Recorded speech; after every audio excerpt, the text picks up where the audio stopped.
Canada's wildfires have been breaking records this year.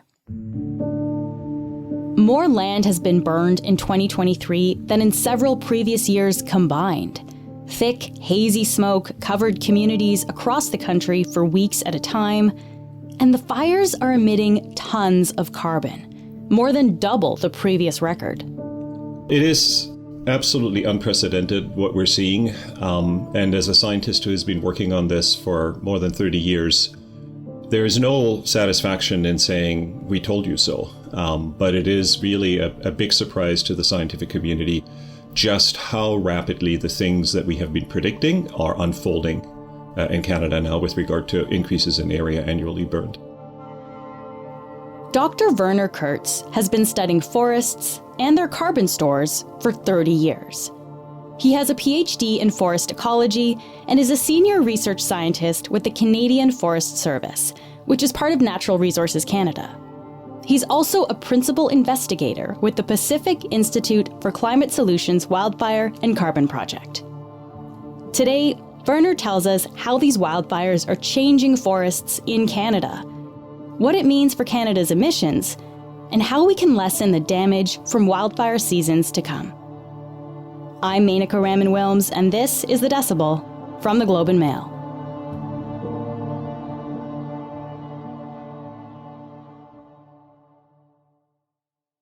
Werner, thank you so much for being here today. Yeah, you're welcome, and I appreciate your interest in this important topic. So this has been a record-breaking year for wildfires, including when we look at the emissions from those wildfires. What have we seen so far this year in emissions from wildfires? We have indeed seen unprecedented numbers. For the managed forest, we are estimating about 6 million hectares that have burned.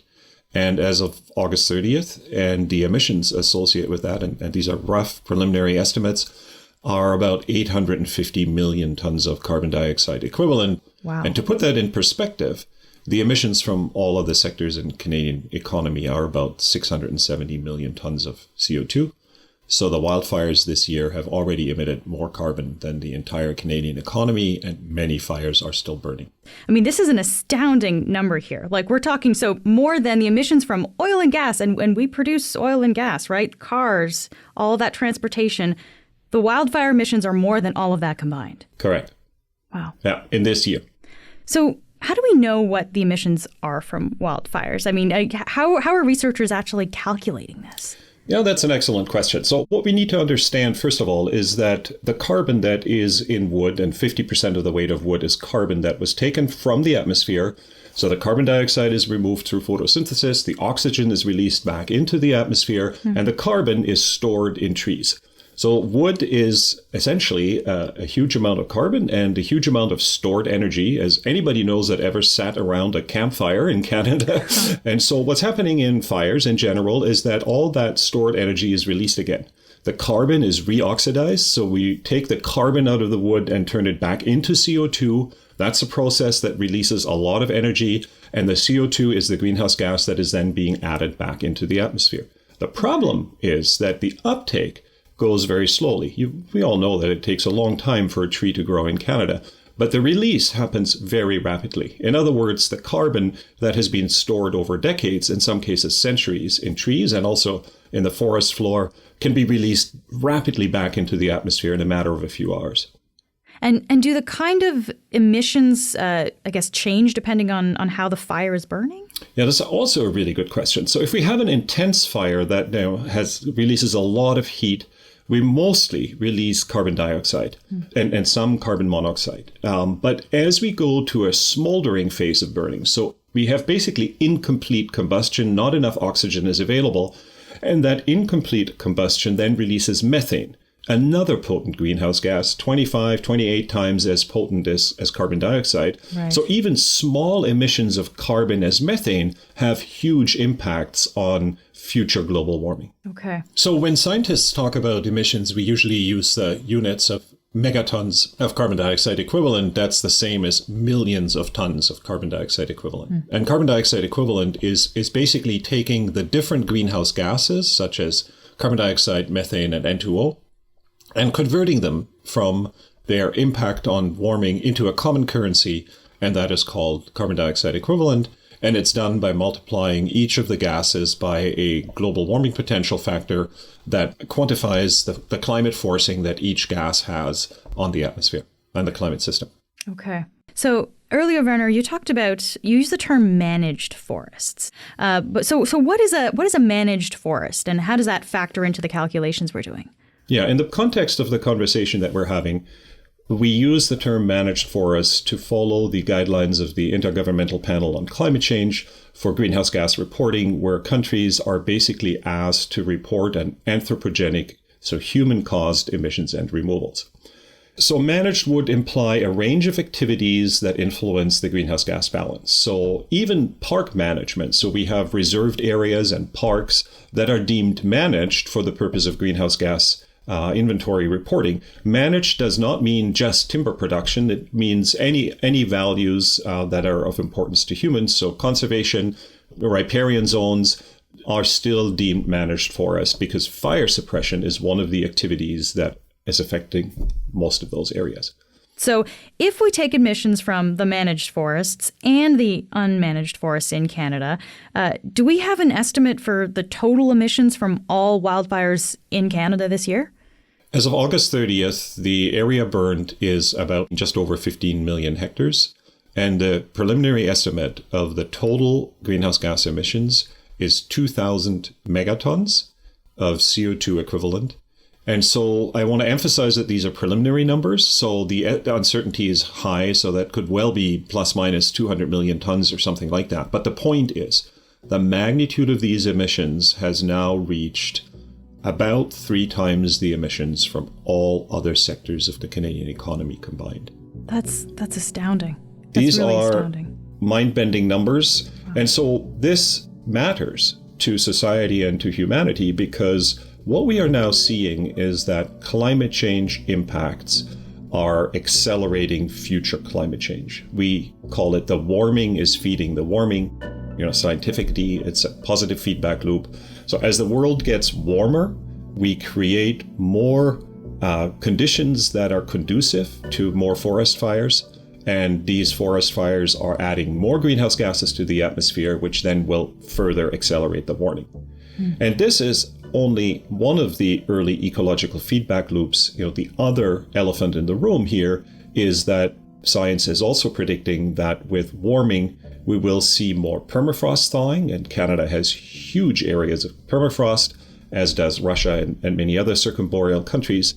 And when these processes are being unleashed, they will be much slower than fire releases, but the quantities of carbon that can be released over time are much larger.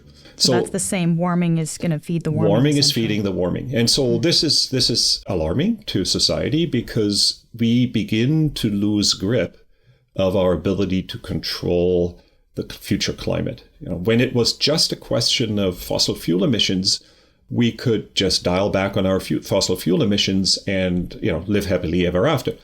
Having said that, now that we have emitted as much fossil fuel into the atmosphere and we see these climate warming processes unleashing their impact on ecosystems, now we have processes that are adding carbon dioxide to the atmosphere that will be much more difficult to control. I know of no mechanism by which we could limit permafrost thawing impacts and the associated releases of CO2 and methane at this time. Yeah, because if these are emissions that are coming from non-human activities, these are not emissions that we can control then in a way. Because if we know the emissions are coming from our cars, if we stop driving as much, as a very simple example, right, we're reducing emissions. Absolutely. We can't control these in that way. Yep, exactly. We'll be back in a minute.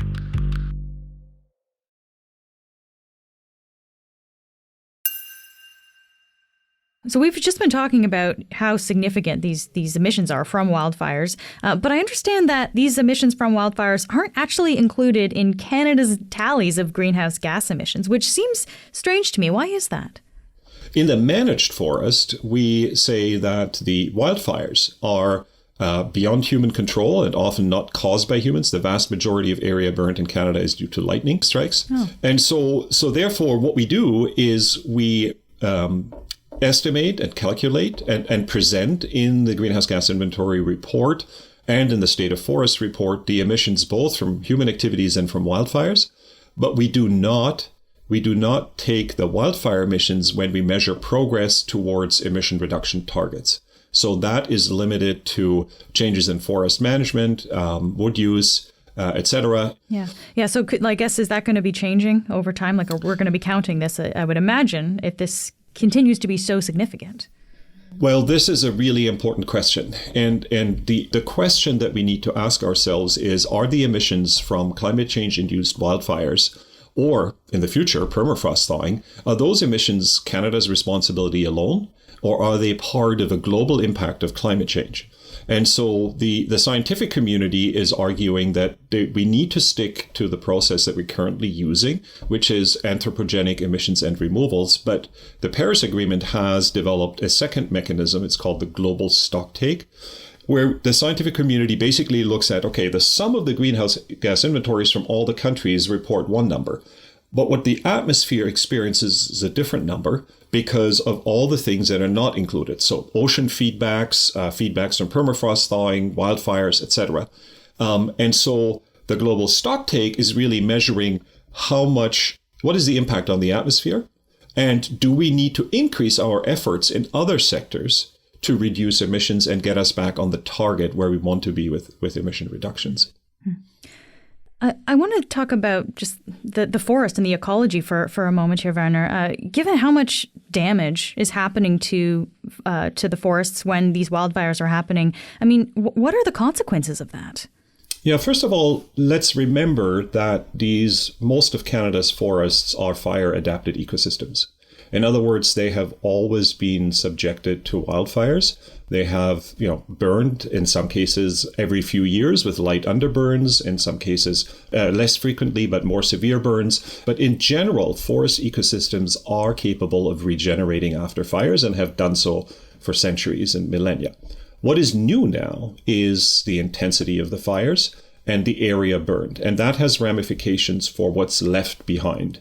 So these very intense fires in particular, or in areas where we have two fires in rapid succession. So you have one fire, causes a lot of damage, kills a lot of trees, these start falling down. 10 years later, you have a second fire when you already have thin forest floor, etc. And now we have many cases where all of the forest floor is burned all the way down to the mineral soil. So now we have completely different conditions for regeneration, forest regrowth, etc. And what science is predicting is that we will see increasing examples of forest ecosystems transitioning to non-forest.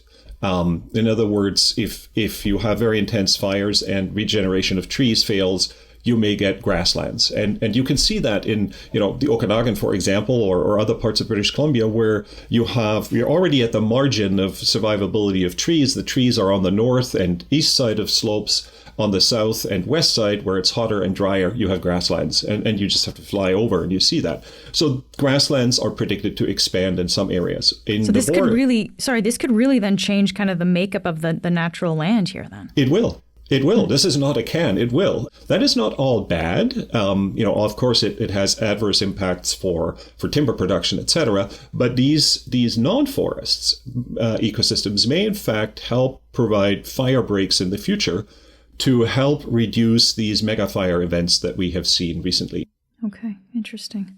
When you're talking about the change in the makeup of the land, though, this is a pretty significant thing. And I'm used to always hearing, I guess, about how Canada's forests are a huge carbon sink, right? They're supposed to help us with this, that they actually help reduce our emissions. Is that still the case? Well, not now. It was the case in the 1990s. Throughout the 1990s, these forests have been taking up significant amounts of carbon every year. Even with harvest and accounting for all the emissions of harvested wood products, the whole forest sector was still a carbon sink. Mm-hmm. What has been happening recently, starting in the 2000s, is that climate change impacts are starting to contribute to insect outbreaks. So the big mountain pine beetle outbreak that we saw in Western North America and other insects that are expanding in range and impact are undermining the sink strength of the forests. And then in the last decade, the combination of insects and now these big increases in forest fires have resulted in the forest really transitioning to carbon sources. I mean, that's a pretty big deal. So Canada's forests are now releasing more carbon than they're taking in. Yes. And why this matters is from a global perspective. historically, over the last 50, 60 years, of all the fossil fuels that humanity has been emitting, half, roughly, ends up in forests and oceans in about equal parts. So 25%-ish goes to forests globally, 25% to oceans. That means that the impacts of our fossil fuel emissions are cut in half because only half of it remains in the atmosphere. The other is taken up by oceans and forests.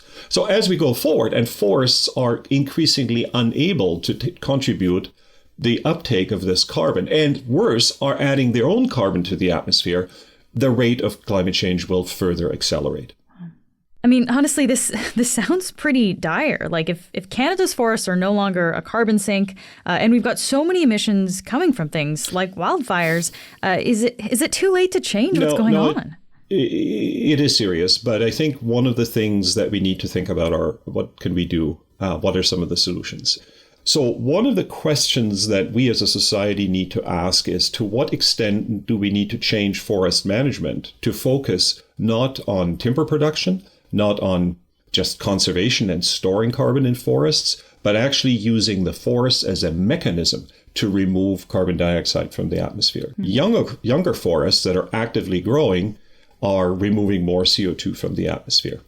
So it's the photosynthesis, the ability to extract carbon dioxide from the atmosphere and turn it into wood and biomass. If we can manage our forests, say in Western North America, through thinning and prescribed burning and others, so that other activities, so that we have and maintain more open forests that are actively removing carbon from the dioxide from the atmosphere, but are at less risk from wildfire, then we have achieved a nice outcome, because now we maintain a forest. It's different than the forest that we have today. It's maybe less dense and has larger trees in it. And we see examples of that from old photos. But it's at lower risk from fire. So that means we maintain a carbon sink and we maintain carbon stores. That doesn't work in all ecosystems. These are, any prescription and mitigation option that one proposes has to be put into the context of the ecology and the fire risk, etc.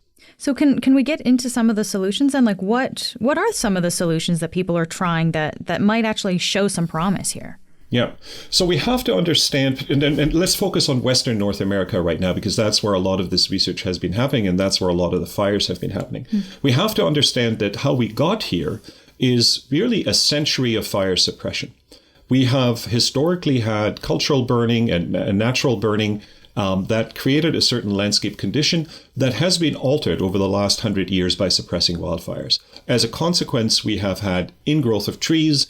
We used to have forests that had large trees with canopies high up in the air that are now invaded by seedlings and smaller trees that historically would have been taken out every 10 years by a ground fire, but now they grow bigger and bigger. And now we have what is called ladder fuels. So you have contiguous foliage or canopy from the ground all the way into the canopy of the big trees. If this is now hit by a grass fire or ground fire, the flames will be carried all the way up into the canopy and the whole forest will burn.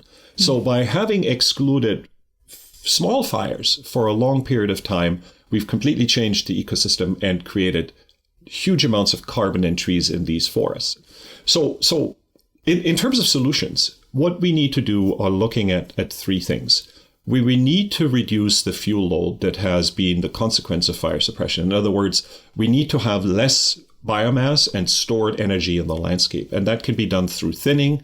It can be done through removal of understory. It can be done through reintroduction of cultural burning, prescribed fires. There's a whole suite of tools in our toolbox aimed at reducing the fuel load. The second thing we can do is reduce the flammability. So if you consider an aspen stand or alder or birch with foliage in the summer, the foliage is green and damp. It's a completely different environment than a coniferous forest where needles burn very quickly. So coniferous forests, needle leaf trees are much more flammable than some of the broadleaf trees. And because the needle leaf trees are more valued by the timber industry, we have actually actively suppressed the reemergence of broadleaf species. And now we recognize, hey, if we had more of that in the landscape, it would help us suppress fires. Oh, so we actually changed the makeup of the forest to support these lumber activities, huh? Exactly, yeah. So that's the second factor. And the third factor is then the overall landscape design. We cannot just work on tinkering, here or there. We need to look at large areas around communities and begin to ask ourselves the question of, in areas of high fire risk, can we redesign the landscape? Can we create more open spaces? Can we have more thin coniferous forests? Can we have more broadleaf forest? Can we have grasslands or no forests in some areas? There are things that we can do that combined will alter the ability of fires to spread and to burn at high intensity. Werner, this was a very eye-opening conversation. Thank you so much for taking the time. Thank you for the interest in the subject. That's it for today. I'm Menaka Raman-Wells.